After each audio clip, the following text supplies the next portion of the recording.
What is up, everybody? I'm Asa, your host of GameChat today. You'll notice that it's not your normal game chat, and don't worry, nothing new is happening. We just weren't able to film you a full episode. I don't know why I keep looking over here, because there's no one there.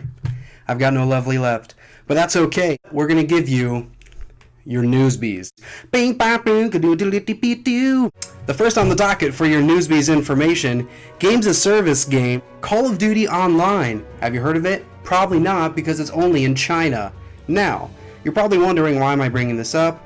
Because the Call of Duty Online game in China is going to be getting a new permanent game mode in December. They are getting a Battle Royale game type. Now, you might have heard of these. They're popular in games such as Fortnite Battle Royale and PlayerUnknown's Battlegrounds. If it does well, the chances that it's coming to Call of Duty World War II are good. Now, the game is not going to have your classic Battle Royale, which is 100 players. It's going to be 18 players, but you will still be searching for your weapons and your perks. Could be good. We'll see. Next on the docket, EA and Ubisoft have expressed interest in the Battle Royale format. After seeing the wild success of Fortnite Battle Royale and PUBG, they have decided that it could be a viable market to jump into. Speaking on EA, the Battlefront 2 scandal fires are still ablaze. In case you don't know, when Battlefront 2 released, there was absurd paywalls to get classic heroes such as Luke Skywalker, Darth Vader. Characters you'd think you would get as soon as you put the game in, but you can't. You could get them via star cards, which again is microtransactions. You're paying money to unlock those characters. But with all of the backlash and people canceling pre-orders, EA has since brought down the amount of which they're worth. Is it still worth it? I don't know. A lot of players don't think so. Moving on. Major updates are coming to Splatoon 2. If you haven't played it, shame on you. If you don't have a Nintendo Switch, get out of here. But Splatoon 2 is going to be getting a major update. This update includes new things such as your cosmetics, as hair and clothing. But the biggest thing, and thank you Lord, you can now change your loadouts mid-game. You no longer have to exit the game. In between each match, you can change your loadout. It's not quite where we want it, but we'll take it. It's a step in the right direction. One more bit of Splatoon news. If you are a huge Splatoon fan and you love anime, and I prefer to say manga, my friends and wife would choose to say manga, but they're wrong.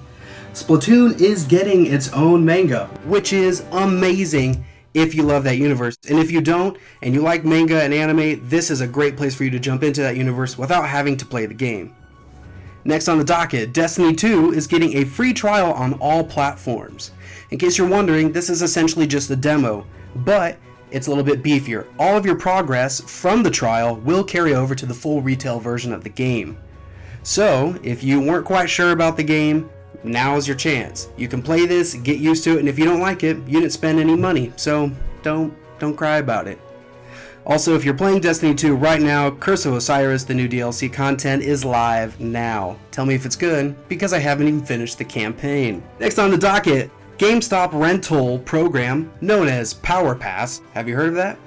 Probably not. The Power Pass program allows its users to rent games.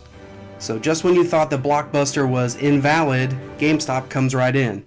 The program allows people to rent games for 6 months at $60, but if you don't like a game, you can return it and get another one within that 6-month period.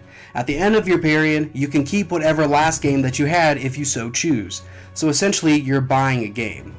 Last on the docket, coming up on Thursday, and that is December 7th, the Game Awards, which essentially is the ESPYs or the Emmys or anything like that, but for nerds. It's going to be live on thegameawards.com, and you can probably watch it on YouTube as well. Be sure to check that out and see all the winners and hopefully some good game previews. That's it for Newsbies. We're going to tell you what's coming out this week. On Nintendo Switch, November 28th, we're getting the Resident Evil Revelations Collection. December 1st, we're getting Soma for Xbox One, Doom via VR for PlayStation VR, and Xenoblade Chronicles 2 for Nintendo Switch. Well, ladies and gentlemen, I'm Asa Green River. This has been your short snippet of Game Chat this week, and this is your Newsbies. Be well, Borderline fam.